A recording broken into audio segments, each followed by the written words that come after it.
segue right into our next speaker here. And it's good timing because she's going to pick right up on some of the themes that our panel left off with. So my name is Luisa Aviles. I'm the director for the group Violence Intervention here at the National Network for Safe Communities. And I think I've only met Reygan Cunningham in the flesh maybe half a dozen times, but I feel like I know her and her work really well because of how significant a figure she cuts in this work. So Vaughn got a question towards the end of this last panel about how do you get this work started and how do you set it up for success. And one of the things that he pointed to was you vest authority at the very highest levels of your city in someone that you trust and empower as a city to lead this work. So that's Reygan Cunningham in the city of Oakland, it was from 2012 to 2018. So Reygan is a graduate of Spelman College and the University of San Francisco Law School.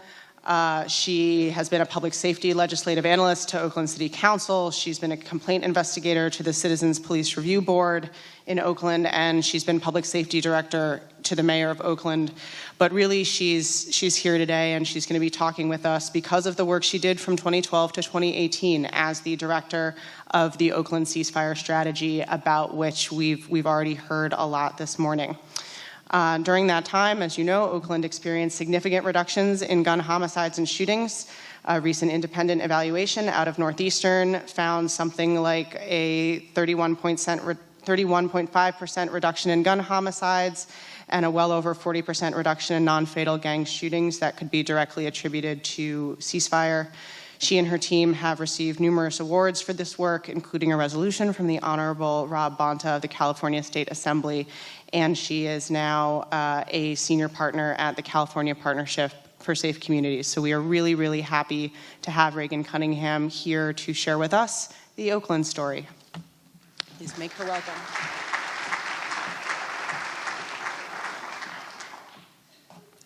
Good morning, everyone. Okay, so like Devon said, I'm from the West Coast, so we're tired because it's early.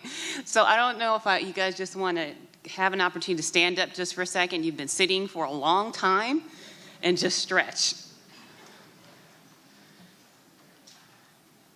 I think the conversation has been wonderful and very fruitful, but I know what it feels like to sit there for 2 or 3 hours.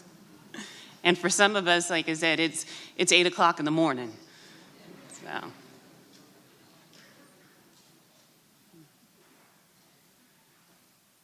So as Louisa said, my name is Reygan Cunningham, and I directed the Oakland ceasefire strategy from 2012 until I left the city in 2018. When we started this work in 2012, Oakland had 126 homicides and 561 shootings. That's more than one person shot every day. In 2018, the year that I left, we ended with 68 homicides and 277 shootings. But behind each of those numbers is an individual, is a family, is a community, and a city. There's a lot between those years, between those 6 years. A lot of background that's helpful to understand and continue to understand the continued decline in gun violence. And it's this background and this context that I want to talk about. A few folks mentioned the Giffords report. There's a lot more information in the Giffords report, so I definitely encourage you all to read it. And I believe Mike McAlively, who's one of the authors of the report, is on one of the panels, I believe, on the second day. So I want to encourage you all to read it. But for the purpose of this conversation, and again, I really hope that this is a conversation, even though I feel like I'm talking at you, I want to focus on this context. I want to focus on this context that allowed this strategy to exist in my community, in my hometown city of Oakland. So I want to tell you a little bit about Oakland. So Oakland is an amazing, thriving city. It sits across the bay from San Francisco. It's home to over 400,000 residents. And it is a beautiful mix of culture and diversity. And what I mean by that is that in Oakland, there's an almost equal population of African American, Latinx, Caucasian, as well as Asians. So it's a beautiful diversity of people in the city of Oakland.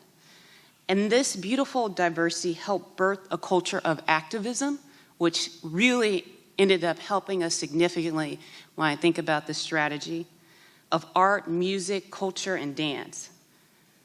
At the same time, this place that I call home, that birthed the great talents of Gary Payton, Marshawn Lynch, Zendaya, and Tom Hanks, was also one of the most violent cities in the United States. In 2012, we were ranked the third most violent city in the entire United States. We were the #1 most violent city in the entire state of California. And this is really hard to talk about because we talk about numbers, but I go back to behind those numbers are people. There are people that I know who I grew up with in my neighborhood who lost their lives to violence. So for all of the beauty of Oakland, there was a shadow and darkness around violence. And it's interesting because my parents also grew up in Oakland, and they would often refer to the good old days in Oakland in the 60s and 70s. But the crazy part that as good as those days were, and they may have been great for a lot of reasons, the city was still extremely violent in the 1960s and 1970s. So when we talk about violence in Oakland, we're not talking about something that happened in the 80s or the 90s. We're talking about a city that has been entrenched in violence for decades. Oakland is also home to the Black Panther Party for Self-Defense, or as I'd like to rename it, the Black Panther Party for Self-Defense against the Oakland Police Department. The fact that they had to exist, that they had to protect themselves against the Oakland Police Department is very telling when it comes to community police relationships. The other thing about Oakland and its lack of trust with the Oakland Police Department is that we are still under a negotiated settlement agreement. It's been, I'd say, almost or more than 15 years now. And that settlement agreement came out of, or was a result of rogue officers within the Oakland Police Department who terrorized mainly Black residents, citizens of West Oakland, and violated their civil rights. That's the other part of the story. That is the tension. That is the history between Oakland, the citizens of Oakland and its police department. So it's in this context, in this history, and in this reality that a group of very courageous people who are a member of a group called Oakland Community Organizations, or OCO. OCO, I believe Vaughn mentioned, and maybe Devon mentioned as well, is a PICO affiliate, and they are a group of just volunteers. They are a group of people from all walks of faith. They are a group of individuals, mainly mothers who've lost their children to violence, as well as just people who lived in impacted communities. And so they were tired of the violence. So even against this backdrop, even against this distrust with the Oakland Police Department, they wanted to do something about violence, and they wanted to do it now. And so what they did is, on their own dime, with no money from the city, no money from government, they traveled to High Point, North Carolina, and to other places across the country to learn about this strategy called ceasefire. And for years, OCO put pressure on mayors, on DAs, on chiefs of police, on everybody that you can think of, city council members, to help and to try to force the city to implement this strategy. They even flew out David Kennedy. They flew out Reverend Jeff Brown. They flew out peacekeepers from Chicago. Again, on their own dime, they did this to try to force the city to focus on reducing gun violence. They held hundreds of actions with over 2,000 individuals from impacted communities. They shut down council meetings. They held up crosses for every person who had lost their life in the city of Oakland. But what the city did in response was we held hearings on apple moths, on bugs. We literally held hearings on bugs instead of focusing on violence. And in fact, in Oakland, when we talked about violence, the only response really was heavy-handed police tactics, increasing the number of officers in the police department, gang injunctions, or scorch the earth, also known as hotspot policing. That was it. That's what we had. So it wasn't until 2012, and this was in the wake of a murder of a 3-year-old boy whose name was Carlos Nava.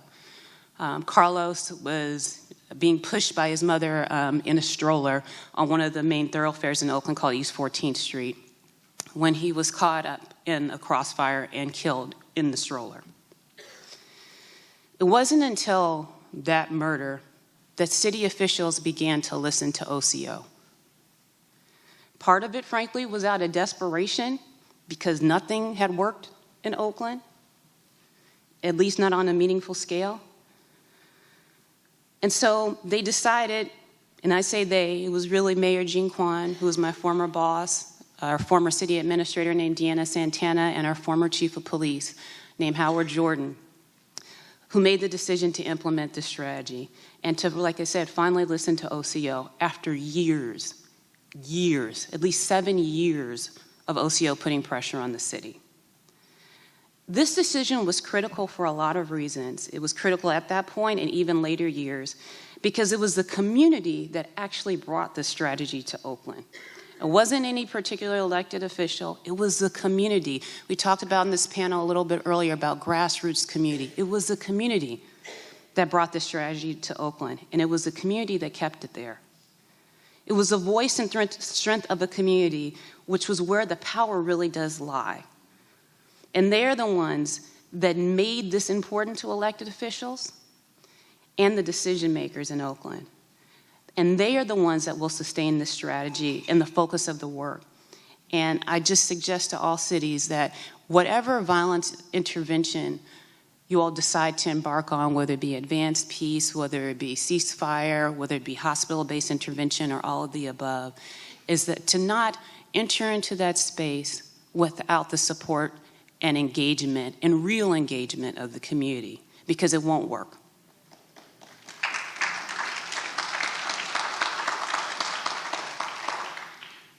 At the time when the mayor, the chief, and the city administrator agreed to do this, I was the mayor's public policy director or public safety director for the city of Oakland, and I was directed to implement the work. Now, I'm gonna have to be honest with y'all. I didn't believe it was gonna work, and I did not support the strategy at all. And I want to explain some of my skepticism around that. It wasn't for a lack of desire of wanting things to work, but so many things in Oakland just didn't seem to work around this issue. And I think you also have to understand that part of my job as a public safety director for the city of Oakland, one of the many things I had to do was that I would get a call every time there was a homicide in the city of Oakland from the police department. No matter day, night, weekend, Christmas, New Year's, Thanksgiving, it didn't matter. I would get a call, get the details of the homicide, and then a day or two later, it was also my responsibility to follow up with the mother of the homicide victim to express our condolences on behalf of the city and set up time for our mayor to have a one-on-one or mother-to-mother conversation with the mother of the deceased.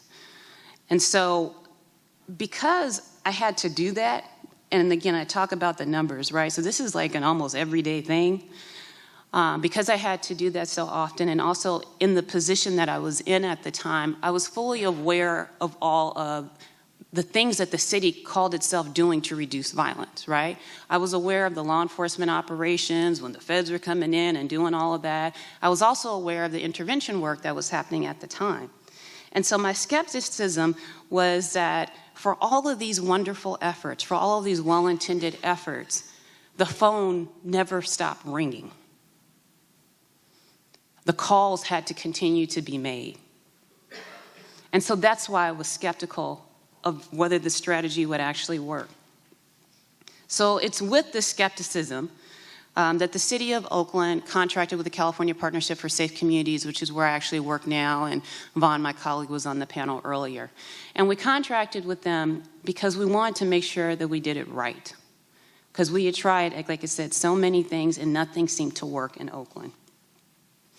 And the CPSC, our California Partnership, they are technical advisors in the beginning and they are technical advisors now. They have been with us for more than 7 years now. So, and the other reason why we wanted to bring in the CPSC is that I fundamentally believe that you have to want to understand whatever the challenge or problem is that you're trying to quote unquote fix, that you have to understand it. You have to care enough about it to want to fully understand it. Like my grandmother used to say, you have to know what you don't know. So it was the CPSC who helped us figure out what we didn't know. They helped us understand that, as Vaughn mentioned earlier, that we were telling ourselves these stories about violence in Oakland that weren't true. One of the narratives was that we had a juvenile violence problem in the city of Oakland. Well, the analysis showed that the average age of a homicide victim was 30, and the average age of a suspect was 26, which meant that we didn't have a juvenile homicide problem, or at least not in the way that we thought we did. Which goes back to what Devon said earlier, which is, for all of the good works that we called ourselves trying to do, we were not reaching the people who are at very highest risk at all. We just weren't.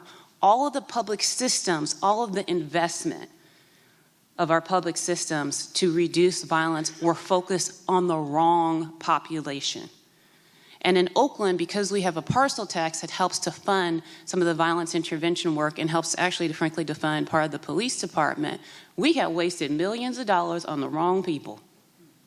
And we had to own that. The other thing that the analysis revealed is that Oakland had over 50 groups, sets, cliques. And at the time, we didn't see highest risk through this lens because we weren't Los Angeles. We didn't have a gang problem. There were no blood. There still aren't any blood or crip sets in the city of Oakland. But it's because of our lack of understanding really around social networks, right? It's really about social networks. It's because of our lack of understanding around these social networks that it blinded us to who was really at the highest risk of violence. We also found out that in these social networks that they were involved in 59 to 84% of homicides, but that only about 4 to 7 of these groups, these networks, were involved in 3 or more homicides. So this big problem that was truly and still is a big problem that we had, it wasn't as big as we thought it was. We weren't trying to, we still aren't trying to dismantle gangs and groups. That's not what we're trying to do. But even of those 50 plus gangs, groups, sets, cliques, networks, which I think is the more appropriate word, there's really only about 4 to 7 that are active at any one point in time. And in that 4 to 7, there's only about 250 to 300 people every year who are at the various highest risk of violence. So even in a poor city like Oakland that was at the time coming out of the recession like so many cities across the country, 250 to 300 people, we could do that. We could focus our limited resources on 250 to 300 people. So it was with this information that an unlikely cast of characters began working together because we had a common belief that violence was not and did not have to be the norm for our communities. In the beginning, we didn't always know what we were doing, if I'm honest, but we knew that what we were doing wasn't working, and we had to move forward in that truth, which meant that we had to step aside. We had to put our egos and even our best intentions and set those aside as well. There was no place for pride in this when we had 3-year-olds who were getting killed in broad daylight and 8-year-olds who were getting murdered at sleepovers. We couldn't pat ourselves on the back and say that we were doing a good job because we weren't. So it's in this context that these unlikely but diverse cast of characters that included medical social workers, that included service providers that worked for community-based organizations, that included faith leaders, that included mothers who had lost their children to violence in Oakland, that we began to sit across the table from members of the Oakland Police Department, from cops. This partnership developed 3 distinct goals. As Vaughn likes to call it, it's a triple bottom line. We wanted to reduce shootings and homicides. We wanted to reduce the recidivism rate amongst participants.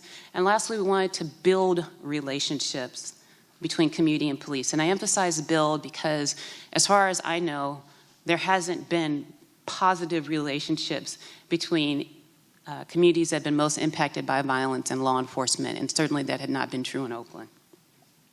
So these goals were obviously based on the analysis that the CPSC had done, but also by a very basic belief that Oakland could be safer and that no one should ever be judged forever by the worst things that they've ever done. And that the challenge of violence in Oakland was too big for the police, it was too big for community, and it was too big for service providers to handle alone. But if we work together in the right way, and I'll talk about what the right way looks like, that we could make a difference. It's weird because when you start on this path, when you engage in this work, you know that it's not going to be easy, but you don't understand really how hard it's going to be. During this time period, this partnership dealt with 3 chiefs in one day, only to be rocked a few years later by what I call an international sex scandal in the Oakland Police Department that unearthed serious wounds and distrust between the police and the community, which later led to 4 chiefs in about a 2-week time period. And this doesn't include the pain, the sorrow of learning about participants who were either killed or killed someone and continued to engage in violence. This work was so hard that you didn't, again, it's just that you couldn't even imagine how hard it was going to be and how many times you were going to be tested. But one thing about the power of partnership is that we lift each other up. And in this partnership, I always like to use the analogy of being like a submarine, where you're aware of what's going on at the surface levels, because in so many cities like Oakland, there are a lot of worthy distractions, plenty of worthy distractions. But you have to be like a submarine, aware of what's going on at the surface, but always focus on your goals. Always focused on your goals. And many times, because of the leadership challenges, especially the leadership challenges in the Oakland Police Department, we had to drive from the middle because we had no boss, or we had bosses where this simply was not a priority. So with the license to operate from the community, and with the support of Mayor Libby Schaaf, who's our current mayor now, we drove from the middle and did not allow ourselves to get caught up in these very worthy distractions. And so what we were doing was really mountain moving. And I describe it as mountain moving because we are really shifting systems 180 degrees to not just work in partnership, but to actually work, right? To do what the community actually expected these systems, these agencies, to do what community expects government to do, but that it very rarely actually did with any kind of consistency that made any difference in citywide violence or impacted the lives of individuals at the highest risk. I bring all this up not to air Oakland's dirty laundry, but to emphasize that if Oakland can do it, then anybody can do it. We survived and we stayed on this journey because of the young men who made different, healthier decisions and changed their behavior. The reductions in violence was them having the courage and the support to make different choices. I could think of many young men who this program has helped to change their lives, but one young man who I still stay in contact with just comes to the front of my mind. His name is Jabari. Now, Jabari, his mother died from AIDS, so his father was never really in the picture, and so he was put in the foster care system. And Jabari, because he didn't have any family, was placed, his foster care placement was in one of the most notoriously violent, drug-involved families in the city of Oakland. So that's where he was raised. And now I met Jabari because, ironically, one of his very good friends, who he considered a family member because he didn't really have any blood family, had been the topic of conversation in the Oakland Police Department on a Friday. And he had been the topic of conversation because there was concern that this other young man was going to engage in retaliatory violence and kill someone. Well, on Monday, that was on a Friday, on Monday, that young man did murder someone. And we happened to have a call-in on a Thursday. And so it was at this call-in that I met Jabari. And it was in these circumstances that I have to say, he was not happy to be there, and he sure wasn't happy to meet me. But it was also because of these circumstances that he had an opportunity to meet Emilio Mena, who was his life coach. And he also had an opportunity to meet a probation officer by the name of Melvin Wynn and a community of support that was willing to walk that very difficult road with him.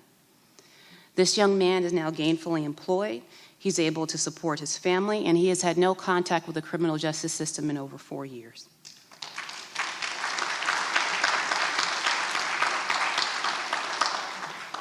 When I asked Jabari what made the difference for him, he has consistently said that it was the first time in his life ever that he felt like somebody really had his back. Because it was Emilio Mena, his life coach or case manager, who was there for him when his car broke down 50 miles from the city of Oakland at 3 a.m. It was Emilio Mena who was there, who went to court with him. It was Emilio Mena who helped him get custody of his children. It was Emilio Mena who also helped him to get his first place ever at the age of 34. Now, Jabari calls me Miss Reygan. And so I'll never forget, he told me, he said, Miss Reygan, I got my own place. Like, I got, for real, like my own place. And I'm able to pay rent. And I got my own key to my own mailbox. And it's mine. And I ain't got to steal from nobody. I ain't got to hurt nobody. And I ain't got to take no handouts. It's mine. And it's for these stories, for people like Jabari, that have been able, through the help of life coaches, service providers, that have not only been able to change the trajectory of their lives, but the lives of their children.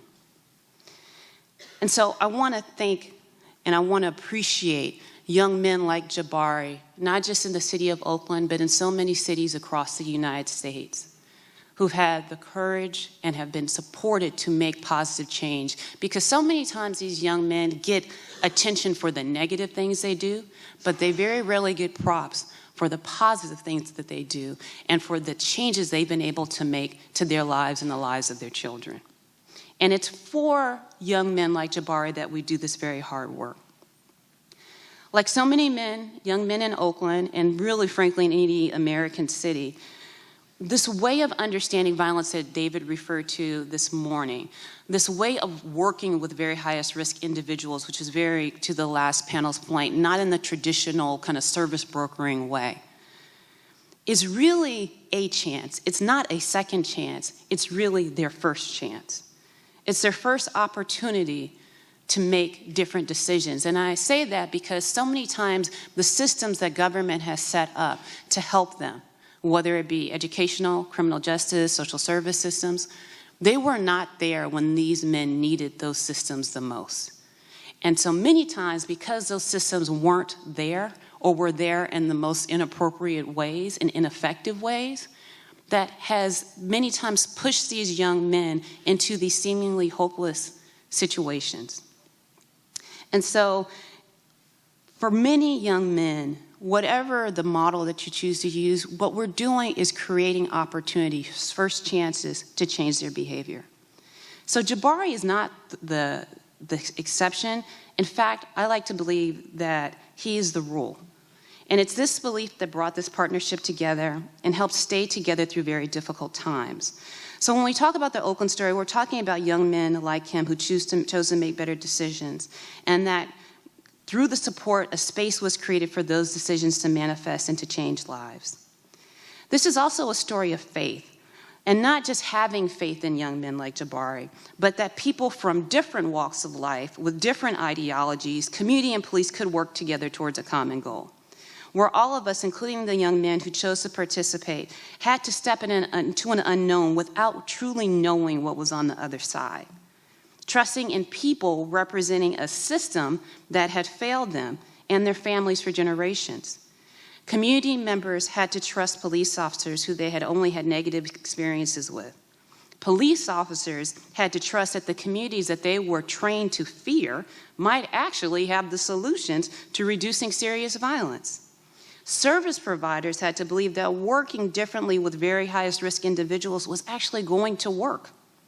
And all of these folks, working together in this way from their respective communities, came together when everyone told them not to.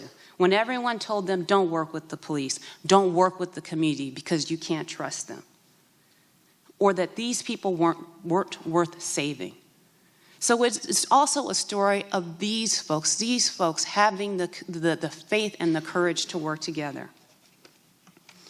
One thing that we also learned is that in some cases, and we had to learn this more than once, that this problem, the symptom of violence, because violence is really a symptom of a larger issue, was, again, too big for any one entity to hold. So that meant we had to work together. Now, what that did not mean was that there was an open flow of information, right? Because we had to respect what people did. We had to respect their roles in community, right? So if anything, what it meant was we had to change how we worked together, what that looked like, create some structure, create some rules around that, and to ensure that there was a one-way flow of information from the police to the community and to service providers. So let me be clear. This work, this path was not perfect, and we had a lot of ups and downs, and we made a lot of mistakes. But again, what kept this partnership together, despite our differences, despite all of the very worthy distractions, was an intense focus and belief that young men like Jabari and so many like him are worth saving, that they are worth the investment, worth fighting for because their lives mattered. It was truly this belief that made the strategy in Oakland work, where 58 fewer mothers had to bury their sons in 2018 than in 2012, and 284 fewer people suffered the lifelong trauma of being shot. But even with these reductions, there's still far too much violence. And as a person who's born and raised in the city, still lives in this city, loves the city, we can do better, and we have to do better for our communities, for our neighborhoods, and for our people. As community, as activists, as elected officials, as researchers, police chiefs, TA providers, practitioners, we've got to start getting real impatient about progress in our communities and about better outcomes for young men like Jabari. And the beauty of it is that we all have a role to play, but we have to have the courage to do it the right way. And we've got to humble ourselves to learn from each other and connect with each other and see each other truly as the human beings that we are. This is truly the work of moving mountains and changing lives. And now is the time to do it. We can't wait, and I don't want to wait.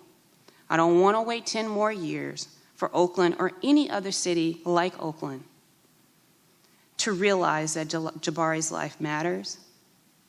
We've got to do it now. Our time is short and the consequences are very long. The Bible says, be not weary in well-doing. So with that, I say, let's get inspired. Let's gather our energy, our courage, our faith, and our humility and get to it, because we are the ones that we've been waiting for. Thank you.